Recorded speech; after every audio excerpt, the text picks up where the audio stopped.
England's done, and we are about to get on with the game. Midnight in England's group. It's Panama against Croatia on TalkSport 2. At 3 a.m. on TalkSport, it's Colombia against DR Congo, which is of interest to England, because if England win the group, it could be DR Congo they face in the round of 32 in Atlanta.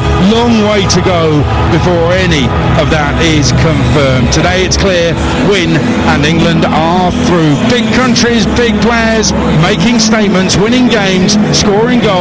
England need to stay in that conversation, be at the forefront of it. England need to be the team to fear, and that means winning big and winning good against a team 65th in the FIFA World Rankings. It's England-Ghana here in Boston. The Brighton boss Fabian Hertzler is with us, and this is your team of World Cup semi-finalist Stuart Pearce alongside TalkSport's England commentator Jim Proudfoot. Adrian, thank you, and a very good evening to you. Welcome to Foxborough, Massachusetts, in the northeast of the United States, the home of New England sport, parked almost halfway between the very different but equally delightful cities of Boston and Providence, Rhode Island. Well, in the 6 days since England started their World Cup campaign, each of their rivals for glory have shown their hand, with some good cards being played badly, some lower ones quite brilliantly, amidst the footballing feast of the dazzling, the record-breaking, and the tales of the unlikely and unexpected. Some have seen chances underlined, whilst others' hopes have evaporated, but every ensuing game has brought a clearer indication of exactly where England lie, and they'll be happy with it. Victory today brings knockout football, as will a draw, barring circumstances bordering on the barely feasible, but the Three Lions have been here before, starting a tournament in style, only for a cheeky wake-up call to bring their feet crashing back to earth in Game 2. It has been talked about in the dressing room, how a Denmark has followed a Serbia, a USA has followed Iran, how a draw with Scotland came hot on the heels of a win against Croatia. The last three tournaments have seen England expectations tempered on match day 2. They'd much rather not get a reality check here. Sabitude sides line up here on TalkSport in Boston today. Jordan Pickford in goal. Back four of James, Concert, Margehi coming back in, as does Jed Spence to his left-hand side. The forward six the same, Anderson and Rice. Ronnie Madueke, Jude Bellingham who wins his 50th cap, and Anthony Gordon. And then Harry Kane is the man that leads the line up front. And for Ghana, it's Asari in goal, Yerenchi, Sanaya, Ajiti, Apoku and Mensah the back five. Semenyo, one of two English-born players in the Ghana starting 11. Partey and Sibo, and then Jordan Ayew likely to play up front with Iñaki Williams on the left-hand side. Well, the rain has abated, Stuart. They got the weather forecast pretty much spot on, that it would just be drying off by kick-off time. And as you look around this magnificent stadium from our very lofty vantage point, all you see is a sea of white shirts with just pockets of yellow away to our right. Yeah, the England fans certainly have come in numbers. I think we've got a few transient fans as well, maybe a few Americans we've met with England shirts on that probably follow the Premier League and follow England as well, which is fantastic, and it's been very, very vocal. Absolutely perfect conditions, I think, for a game, and as I say, hopefully it's the game that we're all expecting. So Ghana in their all yellow kit, England white shirts, dark blue shorts, and they will kick from left to right in this first half. So having dispatched Croatia, can England now garner the win that will take them into the knockout stages? Victory here, and at least a point for Croatia against Panama later, and the Three Lions will have won the group with a game to spare. Countdown emanates around Foxborough. And it's going to be England's Declan Rice that will get the first touch of match day 2 here on TalkSport. So Rice gets us underway, playing it back for Jordan Pickford. And Pickford, starting a 28th successive tournament game, fires the ball for Harry Kane, going up for it, smacked away by the Ghanaian back line. Jed Spence at left back gets an early touch by turning a header forward. They have Starting with a back five of Ghana. England just retreating with Mark Gahey back inside their own half for a moment. Works it back to Jordan Pickford, who takes a touch outside his penalty area and works it out here for Ezri Konsa. Konsa forward towards Elliot Anderson. Now to Declan Rice in the heart of the midfield. And for Konsa again. Konsa and Gahey, the centre-half partnership today. First time that England have started a tournament match without John Stones at centre-half since that defeat to Iceland in Nice back in 2016, 10 years ago next week. England having it again in the midfield. Early touch for Reece James, who has shifted into central roles in these early stages. Jude Bellingham drops off and receives the ball. Not being drawn into anything in these early stages, so just sitting tight. England looking forward towards halfway again. Into the feet of Elliot Anderson. Space on the right for Noni Madueke. I said it was going to be a back five for Ghana. They started that initially, but it is very much a 4, and Yurinchi is playing in midfield. It's more a 4-5-1 in these early stages. Yurinchi playing a central area rather than playing at right back. He has the versatility to do that, the man that scored the very late winner for Ghana against Panama on TalkSport last week. I think England being very conservative with their build-up play at this moment in time. Sometimes I think early on in games you've got to turn teams around a little bit. Yes, you want to feel of the ball and settle the game down, but I think Ghana have come into the game with a little bit of fear maybe. England carry a reputation, and sometimes you have to put them on the back foot a little bit. Yeah, not a breathtaking start in terms of momentum and tempo that England perhaps would have wanted, just having a little feel of the way into the match themselves. Here on TalkSport with 2.5 minutes in, and it's still 0-0 and chanceless. The ball hasn't come close to reaching either penalty area. I don't think the Ghanaians have had a touch of it in England territory at all as yet. Konsa's got it. He's rolling his studs over the top of the ball and trying to draw Sibo in towards him. And switched now towards Jude Bellingham, who has made a run, and we've seen that a couple of times, slotting out to the right-hand side of midfield, almost in behind Reece James. England with probably 95% of the ball through these opening 3 minutes. And now getting forward to Reece James in a more advanced position. James exchanging passes on the right-hand touchline with Noni Madueke. Work back from Bellingham. Gahey to his right-hand side for Konsa. Madueke still in space on the England right. Now he'll be able to drive forward and try and take on Mensah. He's checked.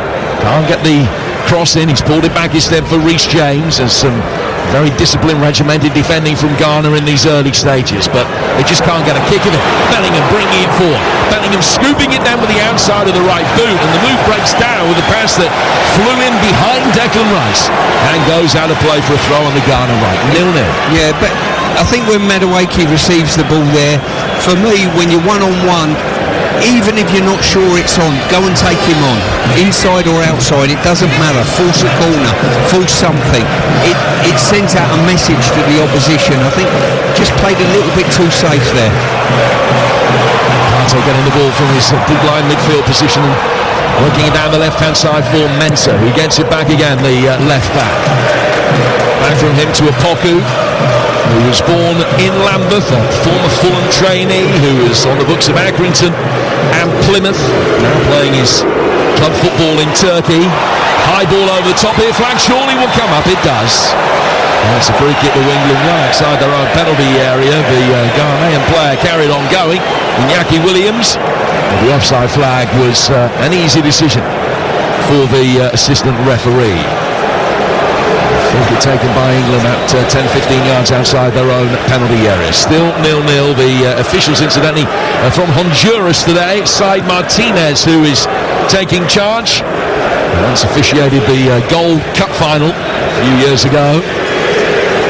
England with Declan Rice enjoying this early possession, but not able to do anything with it at the moment. But I think the one thing is guaranteed, that every England player, probably with the exception of Harry Kane and Anthony Gordon, has had a good touch of it in these early stages. Firm challenge comes in on the England right-hand side. No foul on Bellingham, but the second one that comes in certainly is a foul. Sibo who has caught Reece James, and a free kick to England, left with the right-hand side of the penalty area, about 10 yards outside the box, 0-0. Played 5 minutes here on TalkSport. Yeah, I think these early stages, Ghana are quite happy that England have played reasonably conservative within their game. England have the opportunity now with Declan Rice on this right-hand side just to whip one in the box. He'll be looking to just, I would have thought, leave it between the 6-yard box and the penalty spot with movement and runners going in behind. And we've seen Harry Kane, certainly in the last game, Jim, losing his men and not being picked up from the offset, which has caused a big problem. There's some good-natured conversation going on right on the edge of the penalty area there involving Jude Bellingham. 6 in the line defending this for Ghana, and it was too low and flat from Declan Rice and easily headed away. It's recycled then by England and then given away frustratingly. And Ghana might be able to break quickly. Really good coverage from Anthony Gordon, covered a lot of ground, came back and nicked that off Semenyo's toes, and England have it back inside their own half. Yeah, it's those movements there, loose ball, turnover of possession. That's where England, certainly the defensive line, have got to concentrate and make sure we're not exposed for any potential counter-attacks. Harry Kane, the fewest touches in these early stages with just the one. Gordon with a nice piece of control on the end of the left, brings the spiralling ball down. And immediately wins a throw, and then Kane with a beautiful switch from the far touchline down to this near side, picks out Noni Madueke. Madueke led with the edge of the penalty area. Well, got everybody back behind the ball, as you would expect. Victory for them against Panama, the last-minute winner in Toronto in their first game, which has been a really good platform for them. They're the lowest ranked of the teams in this group in both the FIFA World Rankings and the Yellow Ratings. The play stops here after coming together just outside the Ghanaian penalty area. It's a firm challenge. Jude Bellingham involved. The free kick has been given Ghana's way. Both players back up on their feet. They will continue. Yeah, just looking at the work Sibo's done for the Ghanaians there. He's playing in central midfield, but he got over, doubled up on his fullback when he saw Madueke was a one-on-one situation, and then from there freed himself up to get in and around Bellingham again. And if they're going to stop England, that work rate has got to be sustained for 90 minutes that he's just showed there. The great and the good are here today, as you would expect, at Foxborough. It seems like every single English golfer on the PGA Tour is in town watching this. Mumford & Sons, who were in action themselves up in Boston at Fenway Park last night, are here. The cameras just panned to them. Sky bring it forward down the right-hand side of the penalty area, but it's a very well marshalled run as Sanaya made his way forward.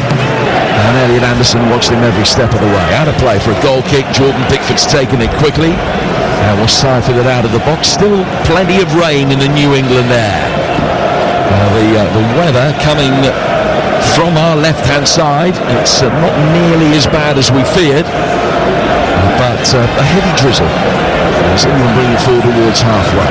0-0. Konsa to his left-hand side for Mark Gahey. I think sometimes looking, we've got a brilliant view of the game at the lofty heights we've got to break the lines a little bit more readily, I think.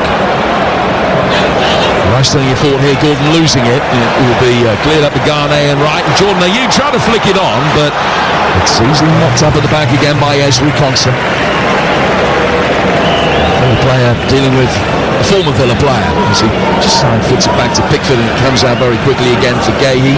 Now to Rice. There's that long switch that they love out towards Noni Madueke. They played it twice, and on both occasions it was an immaculate ball. On that occasion he just had Mensah making life difficult for him, the Auxerre defender.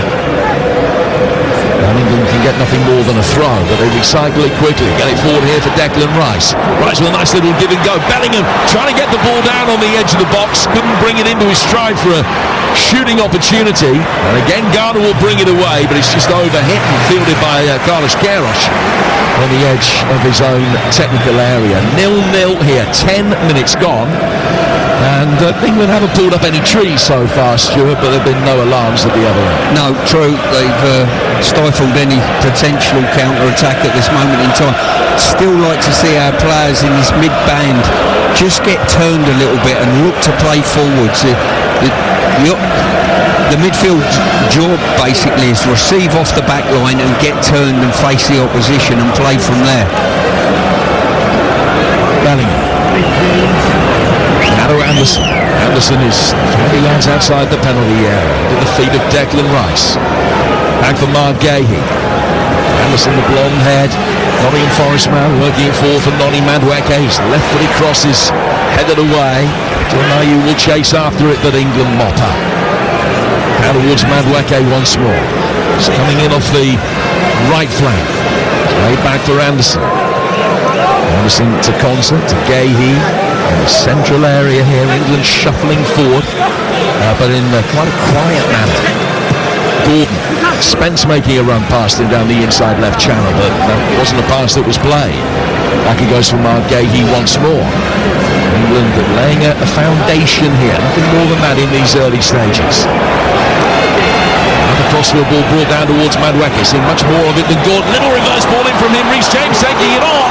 Side-footed through the 6-yard box, but nobody could get there. That was England's best move of the game so far. Yeah, it certainly was. Great movement by James there. Just started in behind and it just run away from him slightly.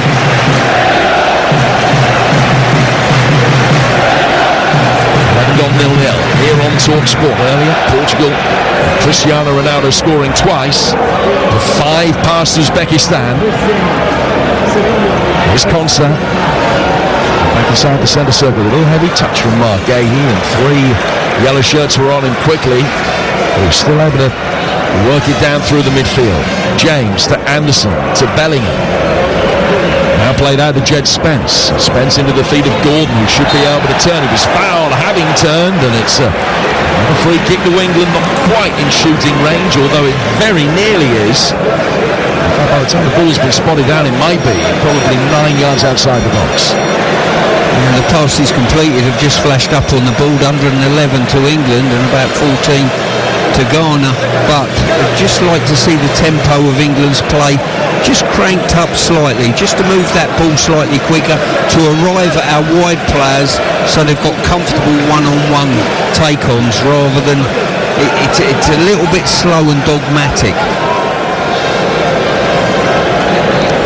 Well, they're not taking any chances defending this set piece. Have lined up 4 in a wall, maybe 5. So the player going across to join them now. Harry Kane stands on the right-hand edge of that wall. As were you looking? I wouldn't be adverse to either James or Declan Rice having a shot from here. Honestly, we've got a slippery ball, slippery surface.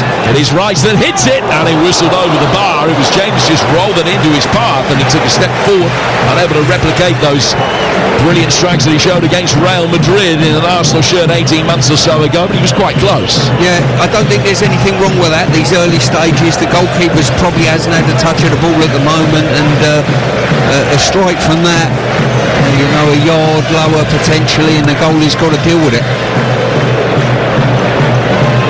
Passes well into 3 figures inside the opening 10 minutes, as you said, Stu, but that's the first attempt. And it's come from a set piece. Now they'll work it forward and win another free kick as Harry Kane goes down. He's just holding the left-hand side of the back of his head. Just caught there. The defender going up for it, Ajiti. Just trying to head the ball away. Headed into the back of the England captain. That will be a sore one. The way that he then just sat bolt upright for a moment, Kane, it suggests that maybe something was said in his direction. There's an angry reaction. It wasn't just the case of getting himself back up. He sat bolt upright. It's interesting. You, as a manager, especially at this level, you come in here, you solve a problem at half-time potentially against Croatia, and all of a sudden you're playing totally a different team with totally a different set of problems that get thrown up to you. That's the beauty of this profession. You think you've solved everything going into the next game, and all of a sudden other problems are thrown to the fore. He's trying to step round one challenge and a second. He's been able to do exactly that. Gordon with a little layoff on the edge of the box. A right-footed effort is deflected. Mensah clears for Ghana and puts it out of play for a throw. It's Elliot Anderson that had made the third man run inside the penalty area. Couldn't get hold of the shot, and it was immediately deflected anyway. We'll take the throw back towards halfway. I reckon probably 98% of the game has been played in Ghanaian territory so far. They set up similarly against Panama, although they played with a back four. Didn't have a single shot in the opening 45 minutes of that game as they put a low defensive block in. Here's Anthony Gordon trying to breach it. Has it on the right-hand side, on the left-hand side of the box. He's pulled it back for Anderson. Anderson back for Gordon just outside the penalty area. Spence making a good run. Gets to the byline. Pulls it back. Poor defensive touch. Allows Declan Rice the opportunity to get his shot in from the tight angle. That's kicked away by Ajiti. And out for England's first quarter with 16 gone, 0-0. Yeah, poor clearance first off by Ajiti, but he atoned for that with a good block. England opportunity now to put the ball in the box. Ajiti was on the books of Chelsea as a teenager. And now plays his club football in the Bundesliga with Wolfsburg. 16 gone, 0-0. Rain certainly not dampening the spirits of any of the England fans. We're setting up for this corner with the usual four suspects in and around the penalty spot, although Bellingham's actually made his way that little bit deeper now. Anthony Gordon, the only one in the six. Sona marking by a large from Ghana as it comes in. It's headed down towards the right-hand post, but cleared with a kick over his shoulder by one of the Ghanaian defenders out for a throw that Reece James will take on the England right-hand side. Yeah, just a little bit too far on that occasion. Interesting to see England putting no one around the goalkeeper at all. Thought they might do a crowd scene around him. Yep, not that time. Maybe next time. Here's Reece James. James getting towards the byline. Right-footed, drives the ball in. It's headed away. Might come out Ezri Konsa's way, who's wrestling there with Ayew, and has been judged to have pulled him back. It's a free kick that's been given Ghana's way. They want to take it quickly, but the ball is nowhere near where the infringement actually happened. And it is just moved by Jude Bellingham back to the heart of the back line. It's all about the Ghanaian goalkeeper, and there was no pressure on him there. It's Benjamin Asare. He's the only player in the squad who plays his domestic football in Ghana. Came on as a half-time substitute for the injured Lawrence Atizigi in the first game and kept a clean sheet. But he certainly will be nervous on his first major competitive start for his country today. England haven't been able to remotely come close to exploiting that as yet. Now with the ball forward down the inside right channel, Mark Gahey tried to defend it, just given a little shove, and the free kick is taken England's way. We'll be pitch side in a moment to speak to our England correspondent Faye Carruthers and get her opinion on what she's made of the early stages, but England have possession. Ezri Konsa bringing the ball forward. He's just allowed to walk it, literally walk it towards halfway. Now a little bit of tempo about England as they will bring the ball forward. Anderson to James. Anderson wanted it back immediately and looked disappointed that he didn't get it. John Ayew was putting the pressure on along with Antoine Semenyo on the Ghanaian left. Semenyo's hardly been able to influence the game at all as yet. Konsa falling to the feet of Anderson once more, and a sliding challenge comes in to put the ball out of play for an England throw. Let's go pitch side. Here's Faye Carruthers. Yeah, I'm just watching Thomas Tuchel and Anthony Barry deep in conversation. They're not happy with something down the right-hand side, and perhaps Jude Bellingham's positioning. They're just trying to work out how to get that message across to them, but certainly a lot of arm gesturing from both of them in terms of what they want from the players, and that is to go forward more. Yeah, I'll be interested to, when we get the hydration break, to pick up Fabian's viewpoints of whether England are getting enough players in the front line on that build-up to attempt that overload. Here's Ezri Konsa. Just plays it to his left-hand side. Mark Gahey was fouled. Jordan Ayew hurt himself in making the challenge. Some breaking news into that. Sad news from the French camp. Didier Deschamps has left the camp temporarily to return home on family leave, and our thoughts are with it. Ball swept inside the penalty area by Reece James, and is caught by the goalkeeper Benjamin Asare. Takes it almost at Yorker length. Good goalkeeping. This Ghanaian team in no kind of form in 2026. Only one win in their last 7 games, which was the important one, their World Cup opener. There's another clash of heads here as the ball is pumped forward. Players from both teams lie on the deck. It's Reece James that has picked up a sore one there against Ayew. Really genuine attempt by both players there, Ayew and James, both going for the ball, both keeping their arms down. I must say, in my day, I'd like my elbows up, protecting my face a little bit, but certainly a genuine attempt by both players.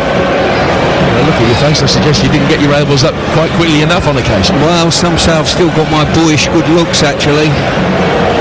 Yeah, and some would be lying. Fabian's looking at me saying, is this fella deluded, I think, with that statement. Now, Otto Addo was the Ghanaian coach that brought them into 2026. He was sacked after their defeat at Germany back in March. Failed to reach the last African Cup of Nations as well. Carlos Queiroz has come in, a World Cup veteran. Remember, he lost to England with Iran back in the 2022 World Cup. The players, because of this clash of heads, have just come over to get some tactical insight from their respective coaches. Well, we're on 21 minutes here. The hydration break is due in a minute or so. They're treating two players. It would make common sense to take that break now, but all the players have come to the touchline. The referee's called them back on the pitch, and in 2 minutes' time, after we get both players on their feet, we'll restart the game. Faye, let's go get your views on this. Yeah, they've just got some ice actually to Reece James. Currently, he hasn't moved very much. I've seen him move his hand.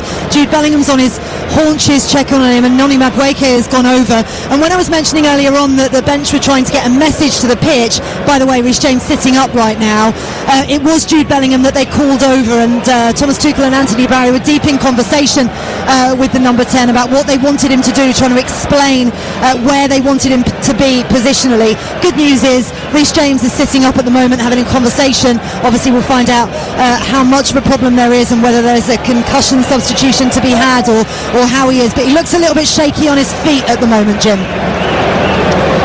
Thank you. Yeah, they have to go through all of the protocol, of course, just to make sure that he's okay. James came in from behind Jordan Ayew in making that challenge, and he certainly came off the worst of the pair of them. He's just drying his face with his white England shirt, which remains unbloodied. I think he will make his way over to this near touchline, and hopefully will be able to continue. Just going back to the point that you were making, you're looking at it far too logically that you can have a hydration break 30 seconds early, Stu, when a player has gone down and you know it's going to be a 2 or 3 minute stoppage. The problem they've got is that television doesn't want those breaks until we get into the 23rd, 24th minute. And as a result, it came just that little bit too early. You get the same situation when a goal is scored at about this stage of the half. That again, although that would be a natural time to have the break, play will have to restart before those breaks can be taken.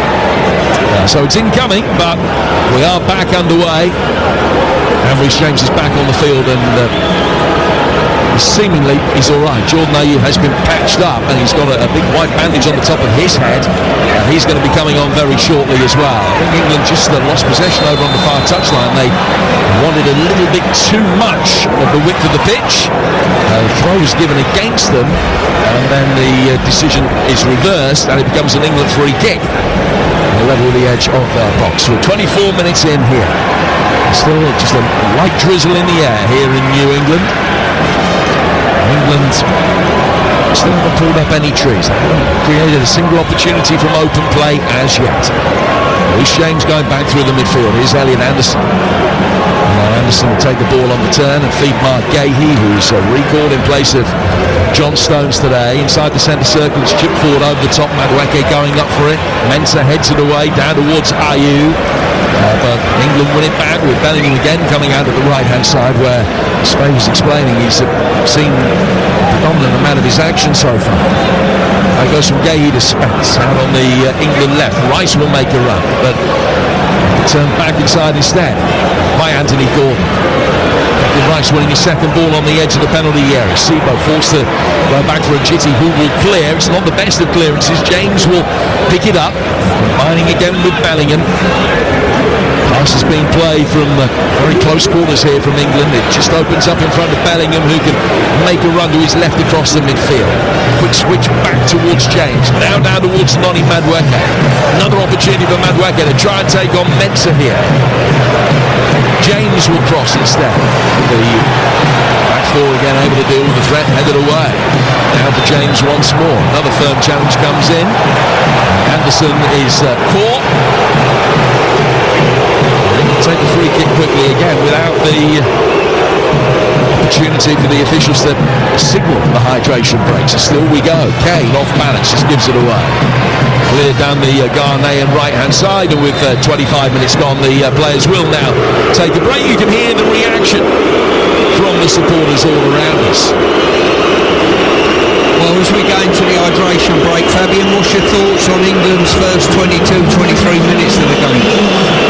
Yeah, I think you said it quite well, Stuart. How many players does England bring in the final third? So I think what they do well with the diagonal balls, bring the wingers in good 1-against-1 situations. But what's the continue then of the game? For me, we are missing like the deep runs in the back from the opponent, and on top of that, especially when they play these kind of crosses. We had it now in the last section where Madueke had this 1-against-1. He's attracting another player. That means that Reece James is free. It's a short, small cutback, and then Reece James can cross with the first touch, because second post there's always a 2-versus-1. So in general, for me, has been more deep runs to get more in the back, to stretch them more, and then when we have the winger 1-against-1 situations to finally finish the attack with more numbers in the box. I think what they do really well is organize the rest defense. I think there's no transition moment from Ghana so far. That's quite impressive. Yeah, from your central defenders' point of view, what information would you be giving to your central defenders in possession on the build? In possession is to exactly wait for these kind of deep runs. So especially like when Konsa has the ball, he can drive the ball. We've always this 5-against-4 overload in the last line. That means when he has the ball, Rice can make a deep run as a 2-against-1 to fight then the free player Gordon, or even like the chip ball in the back for Rice. I think these are always the opportunity, especially like on the opposite side, the 2-against-1, because near, when Konsa has the ball, they quite defended well, so there's quite a static situation. But on the opposite side, there's 2-against-1. So I would expect from my centre backs, if they have the chance to drive, and then see the opposite side, either the opposite 8 or the opposite winger. When we are there 1-against-1, we're in the final third, and then like I just mentioned, then try to finish it there. I've been quite impressed with the midfield central three of Ghana. I think they've worked hard. Sadibo's caught my eye, getting across, doubling up on his fullback on occasion. Yeah, I think sure you said it really well. It's hard work what they're doing. It's hard work to cover the three midfielders from England, especially like Anderson. They play always 3-2 with the 2 centre backs, and Anderson as a 6. They're covered by the 2 strikers, so, or the 1 striker and 1 10. So they have to do a lot of work to cover these areas. So let's see how it continues when the game goes on, because it will be hard work to continue defending like this. That's Brighton boss Fabian Hürzeler there, giving us his insight. Great stuff between him and Stuart Pearce. One final quick one from me, Fabian, about the principle of these tactical breaks. Yeah, the hydration breaks, the revenue breaks, whatever you want to call them, but would you relish this opportunity of being able as a coach to get your message across midway through a half? Yeah, I think for me they're momentum breaks, because it really can change the momentum of the game, and now hopefully Thomas Tuchel used it in a quite effective way, and then we see a change in the second part of the first half. So I would see these water breaks more as momentum breaks to really like change something tactically, not regarding substitution, more regarding small adjustments of maybe positioning or individual behavior from a player. So now we just saw the steep run from Rice, that's what I meant, and then the diagonal ball to Gordon, and then we have to continue and then finish the attack. Fabian, fantastic. The ball just from Rice out towards Gordon, just a little bit heavy for him, and it's come off the toe of his left boot, goes out of play for a throw that'll be taken on the Ghanaian right, and they get it clear, but it's immediately brought down by Anderson, getting it away from IU with a big white bandage wrapped right round his head, visible from this lofty vantage point that we have here at Foxborough. It's not the stadium that was used for the 1994 World Cup that you might remember, but they have rebuilt it in the early years of this 21st century. Home of the New England Patriots, the New England Revolution as well. Interesting to see Ghana just come out after that break, and all of a sudden they're looking to press that little bit higher up the pitch. Now, whether that's a tactic their managers talked about or they just saw the opportunity. Here's Spence pushing forward. Gordon, the challenge to knock the ball away. He's in there very quickly again. Now Anthony Gordon to try and win it back from the right back Yelenchi, but it's fouled him. It's a free kick to be taken on the Ghanaian right.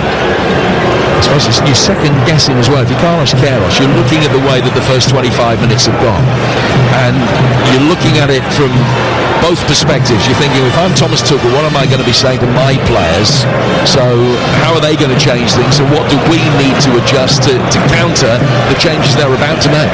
Well, listen, I think Carlos will probably turn around looking at that England performance and say, if England are prepared to build that slowly, that suits us nicely.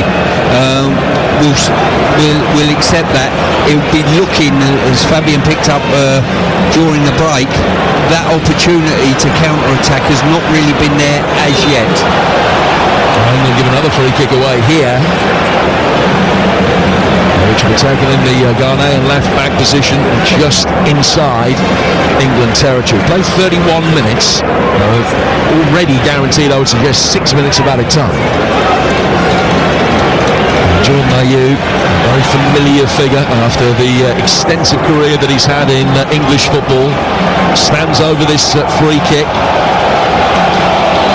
8th successive World Cup match for his country. He played in all three in 2014 and all three in Qatar 2022 as well. He sweeps this one forward. It's easily headed away by the England back line, and there was a too rumbustious challenge coming in from the centre half, who'd made his way forward, Ajiti, and as a result of that, it's a free kick that will be taken by Jordan Pickford on the edge of his own penalty area with 13 to go to half time. Well, I don't think I've ever seen a side get a free kick 5 yards inside the opposition's box and the centre forward come all the way back to pump it into the box when his team will push up into the box. That's a new one for me. Maybe the head injuries played a part in that, who knows. Here's Anderson. Play back again towards Ahmad Gahey.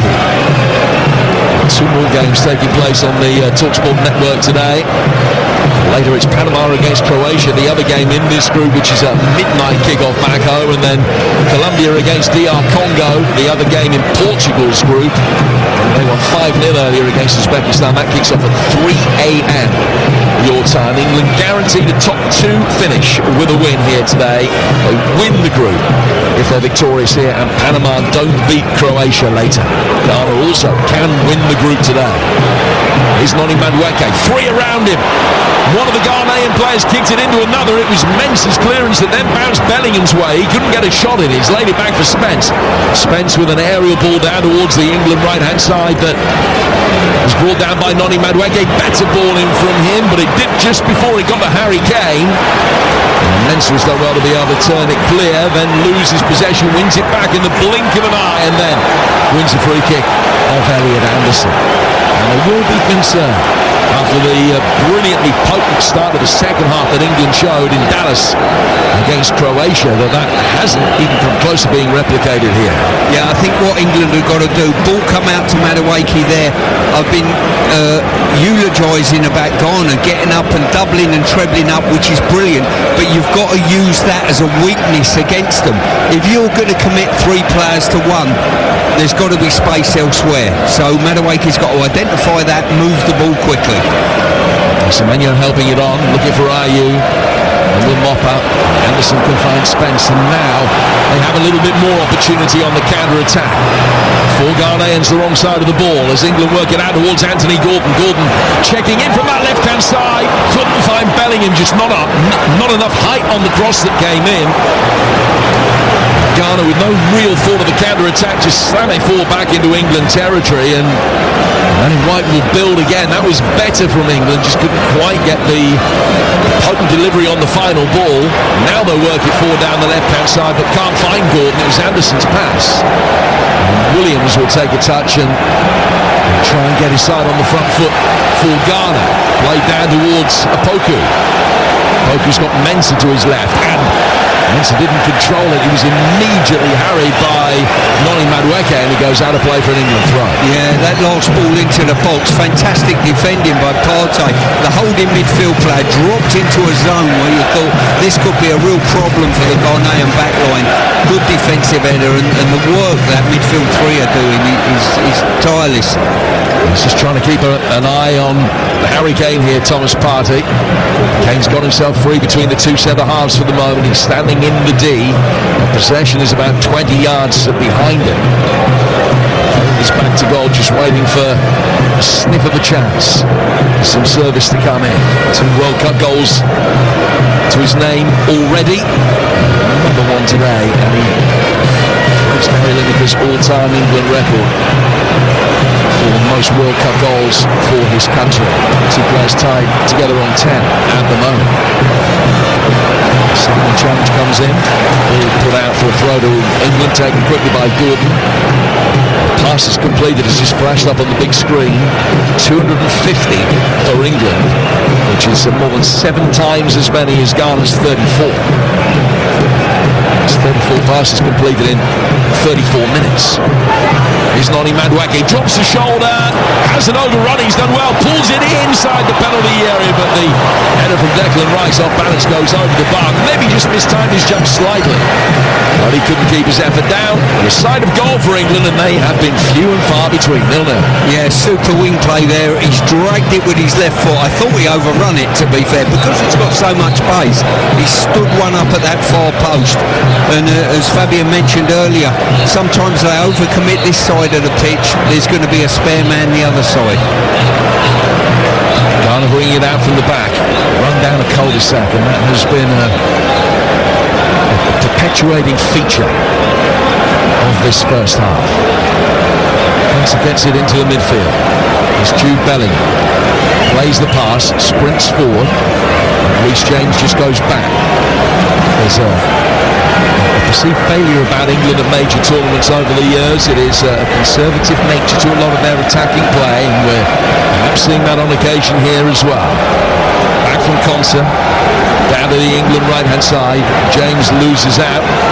Sibo, one of the 4 players brought in by Ghana today, whacks it forward. We're reading the situation from Mark Gahey, who's stepped up with the ball, but just flicked his left hand on the way through. And it's going to be a free kick to Ghana just inside their own half, with 37 on the clock at 0-0. Yeah, the last couple of minutes, I just get the impression this game is just loosening up a little bit. You know, that coy start that we had to the game. England have managed to attack Ghana when they've been unhinged slightly. Couple of good crosses in the box. Take the free kick, work it straight out towards the right hand side, where a lack of control from the fullback Sanaya sees England win their own throw, too far away from their own corner flag. England's second game in major tournaments has been a hoodoo in the recent past. Haven't won any of their second matches in the last 3 tournaments. In fact, they've only won the second group game in one of the last 4 World Cups. Won the first 2 back in 1982, in 2006 as well, and in 2018, where they just got past Tunisia in the opener, and then hit Panama for 6 in the second game, and John Stones scored a couple that day. They Ghana proved very difficult to break down. Panama couldn't do it. England finding them a tough nut to crack so far, despite their lowly position in the world rankings, 65th in the FIFA list, even lower than that in the yellow ratings, but you wouldn't know it from the solid, well-regimented and disciplined defensive display that they've shown so far. I was going to say exactly that. This team are well organised, well coached, and they've got a game plan for this game. It's not offering a great deal going forward. They've been a bit loose with any of their forward play, but defensively they're a tough nut to crack. Well, 0-0 goes without saying would be a sensational result for them, and that would be, you would imagine, the platform through to the knockout stages and take them up to 4 points, which wouldn't mathematically be enough. I mean, there would be only almost unfeasible circumstances if this game ended in a draw that either of these two would find themselves finishing 4th and being eliminated, but it could happen. Here's Anthony Gordon.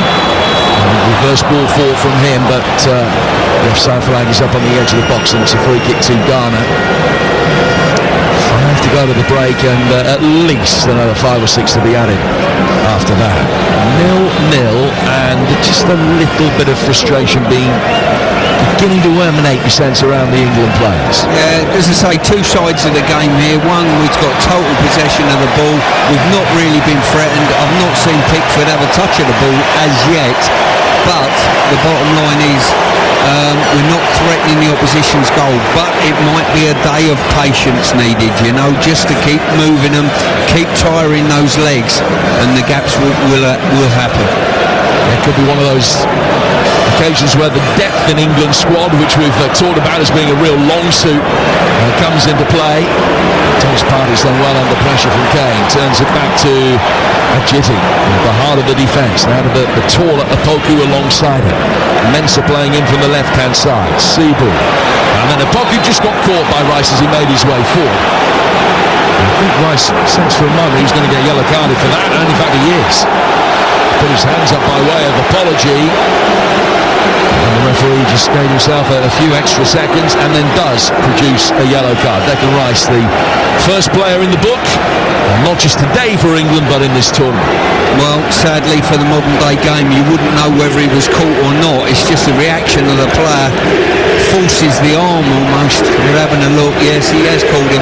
It was a bit late, and no, fair booking in my opinion. So Declan Rice booked the free kick, which will be taken by Ghana. And let's go back pitch side and speak to TalkSport's England correspondent Faye Owens. Thomas Tuchel was very frustrated with that. He put his hands over his face and looked up to the sky. You don't want one of your top midfielders to be on a yellow card at this stage of the game.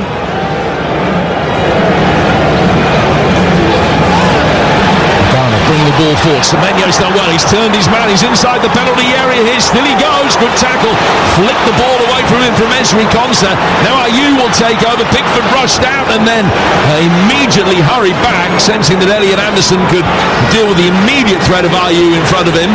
Ayew takes the ball down towards the left-hand touchline, this near side, and Anderson eventually can tap it out of play for what will be a throw to Ghana. And that was just a little glimpse of the potential shot across the bows of allowing Semenyo good possession. Yeah, it's probably the first time this half Ghana have got a sight of goal, if you like, but got to say Konsa was very good, very calm, didn't dive in, just got the block.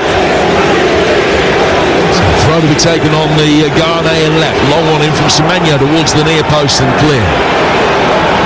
To the bottom left-hand corner of the penalty area again. With TalkSport, it's 0-0. Semenyo wins the corner off Reece James. And England have a set piece to defend for the first time, certainly from a corner flag. And the only other set piece they've had was really deep towards halfway with a ball that was hung high towards the edge of the England box. But this is Ghana's first corner of the day. So taken on the left flank. England have only won one themselves so far. They have all 11 players back in the penalty area. Three Ghana yellows, standing with their hands on the shoulders of the man in front, preparing to make a run towards the penalty spot. England with a line of three trying to block those runs. In comes the delivery, goes over Kane, but it's headed away by Bellingham.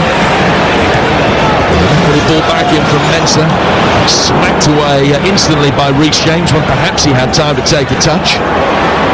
Semenyo mopping up, plays the ball out to the right-hand side for Yerenchi, and England can condense the play in the midfield. Partey's done really well. Drop of the shoulder, gets past Jude Bellingham, ball down towards Jordan Ayew. He's got a battle to keep it in. He's done that, and then Reece James trying to shepherd the ball out of play, and it just stays on the touchline. James then working it down the line. Noni Madueke came to show for him and works it back towards Konsa, and England can bring it out again with a minute of the 45 to go. Yeah, I think Partey being in the Ghanaian team today has given him a big lift. He's got that know-how, I think, you know. He's calm on the ball, offers a fantastic shield in front of their back four. And you can see him, look, every time he makes a movement, he's looking over his shoulder. Where's Harry Kane? Where's Harry Kane? 5 shots for England so far. Declan Rice has had 3 of them. The goalkeeper's not had a difficult save to make. Jude Bellingham Making a good run down the right-hand side of the penalty area. Across comes Poku, but he's forced to knock it out of play for another England corner as we are preparing to go into first half stoppage time. Yeah, good opportunity here. Declan Rice to put one in the box. Sometimes you're quite happy the game's meandering along and all of a sudden it might be a set play that changes the course of the game. We saw that with Harry Kane in the Croatian game. So this is England's second corner. Rice is going to take it. And he's going to play it in from the England right. And again, England have got plenty forward. They still haven't got anybody directly on the goalkeeper. He's got pretty much the 6-yard box to himself. It's an away swinger towards the penalty spot, headed by Ayew back down to the left-hand side of his penalty area. Rice couldn't get there in time to pick up the seconds. We're into stoppage time. It is an additional 6 minutes. 3 for the clash of heads involving Reece James, 3 for the hydration break.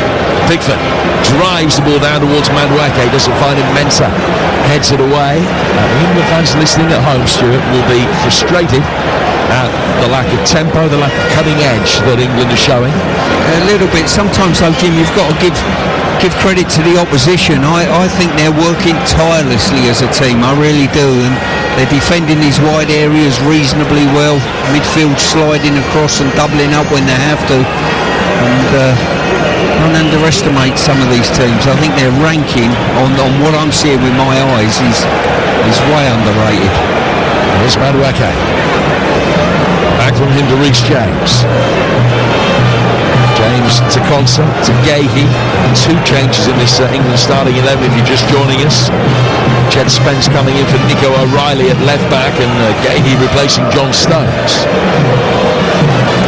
I think he's finding a little pocket of space at inside right again. Here's Madueke. Little touch back towards Bellingham. Bellingham toe poking in, trying to flick it off the nearest Ghanaian defender. Didn't get the corner that he wanted. It's gone out for a goal kick as we're meandering towards half-time with a little sign of a deadlock being broken here on TalkSport. 0-0 with 4 minutes to stoppage time to go. Yeah, it's interesting to see Harry Kane just drop into slightly deep line areas, and I'm watching Partey's body language looking for him where he is. Maybe it's a case of maybe Harry dropping maybe to left or to the right a little bit deep to move Partey out to enable Rice and Bellingham to free up that space. Konsa leaves the ball for James to play. Back he goes for Jordan Pickford, who's conceded goals in 2 of his last 12 internationals.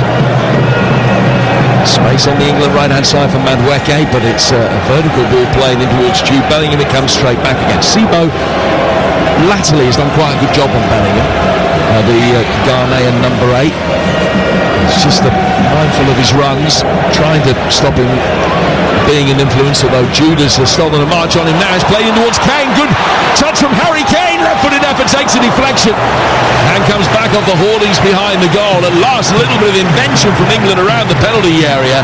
Kane with the effort, deflected away past the post for a third England corner. Well, there was that movement by Declan Rice into that advanced area that Fabian picked up on earlier, and all of a sudden it comes to Kane. First time he's had a sight in a goal, to be fair, and you saw the panic in the Ghanaian defenders, and they done particularly well. 2 or 3 of them getting the block. So it's a more congested 6-yard box this time in front of goalkeeper Asare. Gordon, as is often the case, the most advanced of the England players to attack it in towards the near post, looking for a flick. It was knocked away well before Bellingham could get there, and the defensive header almost finds halfway. So to be taken by England again. A couple of minutes to go to the break. 0-0, and a little bit flat and uninspiring against the well-organised Ghanaian team. Long way to go for England. I think we felt they might play a 5 at the back. I think them playing a 4 at the back has helped them. And Madison getting it forward for Madueke here, driving inside the box. He's got James outside him. Just took half a second too long, and 3 Ghanaian players came across, able to clear it between them. Now they'll work it forward down the right for Inaki Williams. And he can win a throw off the retreating Jed Spence. I think where it's helped them playing a 4 at the back, with the 5 in midfield, we've had to move our play further back up the pitch. I think if they had a 5 in there, we could probably advance a little bit more. And I've got to say, from their point of view, I think they'll be really disappointed with Semenyo, Ayew, that they've really not affected England at all in possession, especially Semenyo, who's had 1 or 2 opportunities, but has just disappointed, and long may that continue, to be honest. It'll be fascinating to hear the tactical insight of Fabian Ertzler along with Stuart and Adrian Durham at half-time here, which is only a matter of seconds away. Yorenchi has the ball inside the centre circle and works it to his left-hand side for Opoku. Now to Jordan Ayew, and straight back again. Opoku will turn it back to his goalkeeper. Not quite at the angle that he wanted, but he was able to open up the body and side-footed out. Bellingham has then just caught Opoku once the ball is gone. And there are some frustrated chants from the Ghanaians. They're in the ear of the referee. The free kick has been given, and he just left one on in there. And that means that the last play of this first half is going to be a free kick to Ghana in their left back position, well inside their own half, but they are going to be able to see the clock through the half-time at 0-0. I've got to say, silly challenge by Bellingham there. He's fortunate not to get booked there, and the last thing you need to do is accumulate things in group stage when there's bigger challenges to come up ahead. I think there was a little bit of frustration in that, wasn't there, Jim? Sarri takes the free kick, and that is the last touch of the first half that, it's fair to say, hasn't been particularly memorable. Nothing to worry England defensively, but they've had an impotence up front that will be frustrating for Thomas Tuchel, whose half-time team talk in Dallas, by all accounts, was superb and got things sorted out. England came out of the traps really quickly in the second half, and he's got to go through the half-time repertoire again and find something else to say to galvanise England, who have hardly created a chance worthy of the name. Half-time here at Foxborough is England 0, Ghana 0. I went down to the concourse at half-time, guys, and if I heard the word slow once, I must have heard it 200 times from England supporters who were mulling over what they saw in the opening 45 minutes. Interesting though, England's assistant manager Anthony Barry, giving the television half-time interview, said, and I quote, "It's been absolutely okay. It's a game we probably expected to be a difficult challenge, a difficult opponent. They're defending deeper than we thought. They have this incredible speed. The headline for us, patience and continuing to attack with a stable base." So that was the view from the England camp at half-time. You remember at half-time he gave an interview before the Croatia game where he talked about it being a tricky and strange first 45 minutes. We are back underway. Ghana in all yellow, a kicker from left to right in this second half. England white shirts, dark blue shorts, and it's the Ghanaians that have possession at the moment. The first half of this game, the only first half of the World Cup match in this tournament that hasn't seen a single shot on target. Anderson playing it forward here for Bellingham. No changes in personnel from either team, incidentally, ahead of this second half. Expert comment from Fabian Ertzler to calm Stuart Pearce alongside me, Jim Proudfoot here in the dark grey skies of Foxborough, Massachusetts. All out of play for a throw that is taken by Reece James over on the England right-hand side. And such a dynamic start of the second half for England in that game in Dallas. Yet to see that here. Try to inject a bit of tempo. Gordon's been fouled there, and it's a free kick to England. Stu, you made a great point to me at half-time that if this was the first game in the group, it would be in danger, that first 45 minutes, of setting an awkward tone over the tournament as a whole. Yeah, I'm pleased, having reviewed obviously a game and a half now, that sometimes the timing of the games are really, really important. I think looking at it now, playing Croatia first, and the way we played and playing against the likes of Croatia was better for us. This game would have been a tough would have probably drew a little bit of criticism being the first game, but sometimes you've got to just hand it to the opposition. Their first 45 minutes has been very dogged, very workmanlike, and they've been tireless in what they've tried to achieve. Anderson with a long crossfield ball, can't find Gordon. Garner headed away. I suppose the flip side of all of that is that England have 3 points on the board, so from that point of view, a point in this game is a much better result than it would have been if this had been first half. Exactly that. And also as well, you sit here with a bit of a comfort blanket, knowing full well that Thomas Tuchel's got, he looks over his shoulder and he's got players that can really impact this game.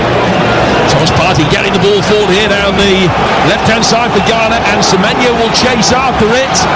Great sliding challenge, magnificent defending from Bellingham, who found himself as his direct opponent. You can hear the chorus of Jude from the England supporters. That was a superb tackle. England then surrender possession cheaply, and Ghana will bring it forward again with Ayew. Yeah, more importantly, his positional play was absolutely spot on. If he wasn't there, I'm not sure who would have been. Ball thrown in the England penalty area, has too lively a bounce for Ayew, and he's headed away behind him by Reece James. And then Mensah almost lost out of Madueke. Ghana suddenly again just outside their own penalty area. 3.5 gone second half, still 0-0 between England and Ghana. England failed to score against Japan. It's the only time in their last 25 matches in which they haven't found the net, which is a run that stretches back to that frustrating 0-0 draw against Slovenia back in Euro 2024. It feels like we've seen this movie before, though. Good first act. Second act, a much more tortuous watch at the moment. Ghana bringing it forward. 0-0 to score. Long diagonal down towards the right-hand side. Danger here. Semenya getting in. And his ball through the penalty area was a really dangerous one. It just fell behind the on-rushing strikers. Can just feel a bit more confidence growing in the Ghanaians at the moment, you know, pushing players forward. Whether this plays into England's hands and offers them a little bit more space to operate in. Well, if Ghana were to win this game, remember, that would guarantee a top 2 finish for them, and they would win the group if Croatia then didn't beat Panama later. So there's all to play for, and the longer it stays 0-0, the more they'll reckon that one shot across the England bows might just be enough. We're 5 minutes into the second period with no discernible change in fortunes. No, there isn't at the moment. As I say, this second half just settling down into a sort of rhythm, if you like, and that rhythm is showing that Ghana are looking to get forward a little bit more readily than they were in the first. So what do England need to do to try and counter that? Well, at the moment, I think Harry Kane needs a little bit more support. Every time I look into the area that he's operating, I'm seeing 2 central defenders and Thomas Partey. So it's impossible to get the ball into him, and we revere his ability to get on the ball, dropping deep and finding little passes and getting us going. So he can't contribute. So others around him have got to do that. By Ayew on his former Crystal Palace teammate Mark Gay. Free kick taken immediately by England, who will bring it inside the centre circle before playing it down to the left hand side for Jed Spence. And then left back for Nico O'Reilly today. Back from him to Anthony Gordon. Gordon's ball forward. Bellingham comes to meet him. A single most important contribution from an England player in this second half so far came from Jude with that excellent challenge on the attacking Antoine Semenya. We'll work it out of the right once more. Gay, who's given a little nudge. It's been quite fragmented. The second half particularly has been really stop-start. Sibo's given this latest free kick away, which England will take on their right. Yeah, I think Mark Gay, he's got to be a little bit cuter with his movement. He's just dallied on the ball slightly. Now there's a breakdown in communication as Madueke tried to work the ball through the penalty area for Rice's run, but it was overhit. And the 2 Arsenal players just on a different wavelength there. Still 0-0, and the frustration is obvious amongst those England players, should I say. They just haven't been able to deliver the same kind of potent attacking performance that they did at times in Dallas.